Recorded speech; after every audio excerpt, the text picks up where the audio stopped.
প্রথমত আমি সবাইকে জানাই সবাই কেমন আছেন, আশা করি সবাই ভালো আছেন। আসছে আমাদের আগামী 17 তারিখ আমাদের পবিত্র ঈদ, পবিত্র বকরা ঈদ। অগ্রম ঈদের সবাইকে শুভেচ্ছা জানাচ্ছি। যে প্রত্যেক বছর যখন ঈদ আইয়ে অনেক পশুপ্রেমী দেখা যায়, অনেক সহানুভূতিশীল মানুষ দেখা যায়, অনেক হৃদয় বিদারক মানুষ দেখা যায়। ভালো কথা দেখানো যায়, ভালো কথা, কারণ পশুদের প্রতি আমাদের খুব নির্মম ভালোবাসা, এত ভালোবাসা, গভীর ভালোবাসা, সেটাকে আমি অবশ্যই সাধুবাদ জানাই। পশুদের প্রতি ভালোবাসা থাকাই ঠিক, কারণ যেই সৃষ্টিকর্তা আমরা বানাইছে, পৃথিবীতে পাঠাইছে, নিশ্চয়ই ওই পশু পাখি ওই সৃষ্টিকর্তা এই পৃথিবীতে পাঠাইছে। হ্যাঁ, তবে যে বায়োডাইভার্সিটি বা যে পরিবেশ ভারসাম্যগত একটা বিষয় আছে, কারণ এক প্রাণীর খাদ্য আরেক প্রাণী এমনভাবে এটা সৃষ্টিকর্তার একটা যে একটা সেইন সিস্টেম আছে, এভাবে আছে।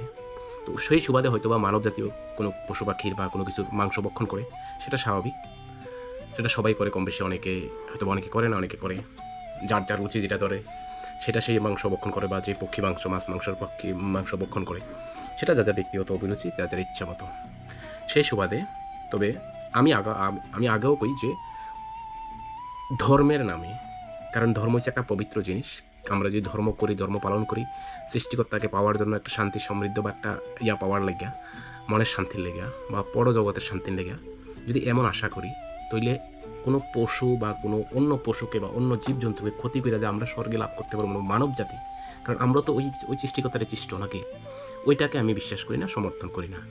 তবে ইসলামে আছে কোরবানি, যে স্যাক্রিফাইস করা, স্যাক্রিফাইস শুধু বলে পশু হত্যা করা এমনটা না বিষয়টা, যদি আমি সে সম্পর্কে যতটা অভিজ্ঞতা নাই, আমি যতটুকু জানি এটা আল্লাহর প্রতি স্যাক্রিফাইস করা, নিজেকে স্যাক্রিফাইস মানে কি, তার উৎসর্গ, কুরবানি মানে কি, ত্যাগ করা, ত্যাগ মানে কি, অনেক কিছু আমার খারাপ জিনিস ত্যাগ করা, মানুষের প্রতি হিংসা ত্যাগ করা, আমার নিজের প্রতি অহংকার যেটা আছে, অহংকার ত্যাগ করা, হিংসা বিদ্বেষ ত্যাগ করা, অনেক কিছু আছে। সেটা শুধু কুরবানি, শুধু জবাই করা বা কোনো কিছু পশুর বলি দেওয়া বা কুরবানি করা, সেটাই শুধু কুরবানি হিসেবে গণ্য না, আমি যতটুকু জানি। কারণ এটা হজরত ইব্রাহিম আলাইহিস সালাম থেকে শুরু, যখন তিনি আল্লাহর প্রতি, মহান সৃষ্টিকর্তার প্রতি এত বাধ্যকতা ছিল ওনার, এত কৃতজ্ঞতা, মানে আল্লাহর প্রতি এত সহমর্মিতা ছিল, এত ভালোবাসা ছিল, সেটার জন্য সৃষ্টিকর্তা মহান রাব্বুল আলামিন তখন ওনাকে টেস্ট করার জন্য ওনার যে সন্তান আসলো, ওনার সন্তান রেডিয়া করছে যে তোমার পৃথিবীতে সবচেয়ে যে প্রিয় জিনিসটা আছে ওইটাকে তুমি আমার নামে কুরবান করো, স্যাক্রিফাইস করো আর কি।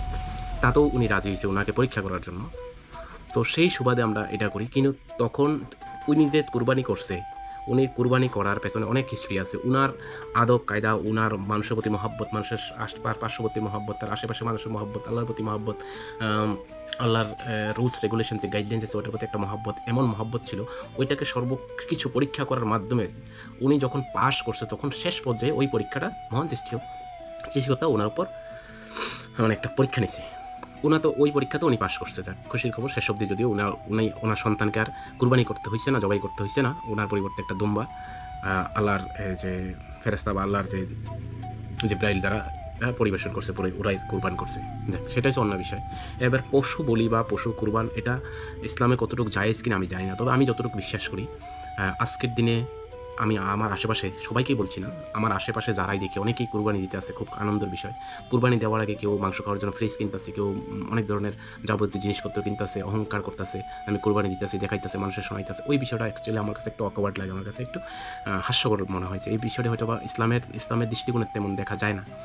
আর কুরবান মানে কি, আপনি গরিব মানুষের সাহায্য করতে, এটা অন্যভাবে করা যায়, অনেক ধরনের রাস্তা যদিও থাকে মাইনাস আল্লাহ, আমি ওই সম্পর্কে জানি না। তবে আমি একজন মুসলমান হিসেবে গর্ব করি। আর যখন আমার ধর্মের নামে এই ধরনের কুপ্রথা প্রচার করে, সেটার বিরুদ্ধে আমি প্রতিবাদ করার চেষ্টা করি, কারণ আমি জানি সঠিক পথে বা প্রতিবাদ করার জন্য একলাই করতে হয়।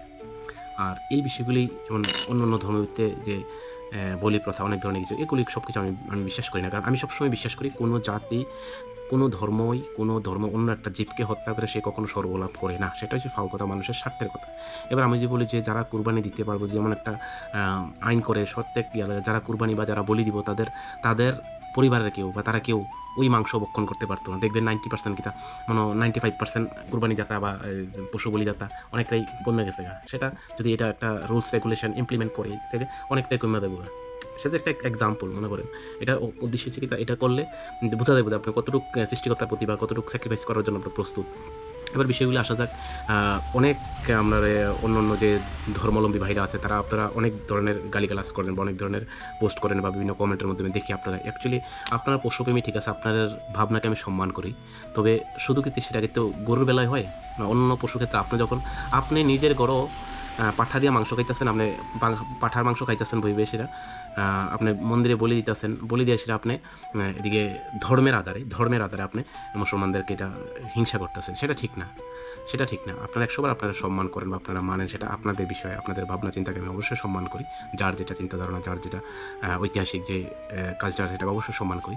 তবে আপনিও যদি ধর্মের আধারে হয়, যদি আপনি একজন প্রকৃতি প্রাণী প্রেমিক হন, তবে আমি সমর্থন করি আপনাকে।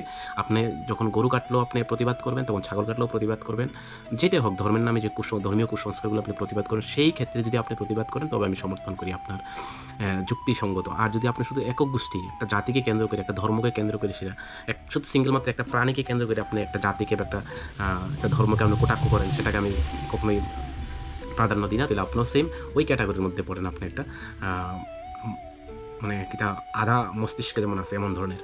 তো এই বিষয়গুলো, তো আমি আশাবাদী যে অ্যাকচুয়ালি বিষয়টা যে বাজারে গেছি, যারা এই কমেন্ট করতেছেন, অনেক গরু বিক্রি করতে আনছে কুরবানির উদ্দেশ্য করে, অনেক এমন দেখছি, অনেক, শুধু একজন না, কত কত শয়ে দেখছি যে গরুগুলি যারা আছে কুরবানি বাজারে, যারা পালে, আমাদের মতন যারা মধ্যবিত্ত গরিব শ্রেণীর মানুষরা আছে, সেই ধর্মের হোক না কিনা, অন্য ধর্মের মানুষরাই বেশি কুরবানির বাজারটাকে কেন্দ্র করে সে অন্য ধর্মের মানুষরাই প্রচুর পরিমাণে গরু বিক্রি করতে আনে বা বিভিন্ন তাদের যে গৃহপালিত পশুগুলি বিক্রি করতে আনে কুরবানির উদ্দেশ্যে। কারণ তারা জানে যে কুরবানির মার্কেট একটু হাই থাকে বা একটু দাম থাকে, ওই সময়ে মানুষের কেনাকাটা করলে একটা ফায়দা হয়, তাদের একটা সাংসারিক বা একটা ফাইন্যান্সিয়াল একটা প্রবলেম সলভ হয়, বা কেউ মেয়ের বিয়া, কেউ পড়াশোনা, অনেক ধরনের, কেউ ঘর বাড়ি করে, অনেক ধরনের কেউ বা নতুন কিছু একটা করার পরিকল্পনা করে, বা ব্যবসা বাণিজ্য করার পরিকল্পনা, একটা ভালো একটা অ্যামাউন্ট তারা পায় কুরবানি বাজারে। এমন অনেক দেখছি, যদিও আমি ভিডিও করছি না, কারণ আমি ওই ধরনের চিন্তা ধারণা রাখি না, কারণ আমি জানি সবাই মানুষ, তাদেরও আছে। এমন আমার এলাকাতে না, আমাদের ত্রিপুরা রাজ্যে হয়তো বা অন্যান্য রাজ্যেও আছে এমন 80%, মোর দেন 80% যারা গ্রামীণ এলাকায় থাকে, যারা যেই কোনো ধর্মের হোক না, তারা গৃহপালিত পশুদের উপরও বিশেষভাবে নির্ভর করে। তাদের যে অর্থনৈতিক যে বিষয়টা আছে, অর্থনৈতিক যে বিষয়গুলো আছে, এটি 90%ই তারা ডিপেন্ড করে তাদের গৃহপালিত পশু পাখির উপরে।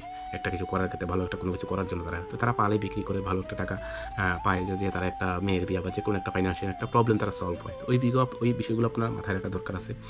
তো অনেকেরই দেখি যারা কমেন্ট করে, তারাই আবার গরু লিয়ে মার্কেটে ঈদের বাজারে বিক্রি করতে। তো বিষয়গুলো হাস্যকর লাগে আর কি, অ্যাকচুয়ালি বিষয়গুলো হাস্যকর লাগে।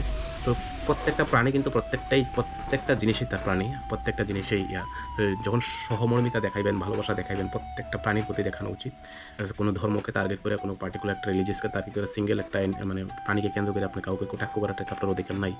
এটা হচ্ছে গণতান্ত্রিক দেশ, এটা হচ্ছে সাংবিধানিক অনুযায়ী চলবে। যে আর যেটা ইচ্ছা, যার যেটা সেটা করবে, সাহায্যের ব্যক্তিগত স্বাধীনতা আছে। এই বিষয়ে ভালো থাকবেন, সবাই ভালো থাকবেন, সুস্থ থাকবেন। আমি আশা করি আগামী এই ঈদ সুন্দরভাবে, সবাইভাবে, সুষ্ঠুভাবে উদযাপন করার ক্ষমতা দেখ সৃষ্টিকর্তার কাছে, এটাই দোয়া। আপনাদের প্রতি সবাই দোয়া রইল, ভালোবাসা রইল, আমার প্রতি দোয়া করবেন। সবাইকে অগ্রিম ঈদের শুভেচ্ছা জানাই।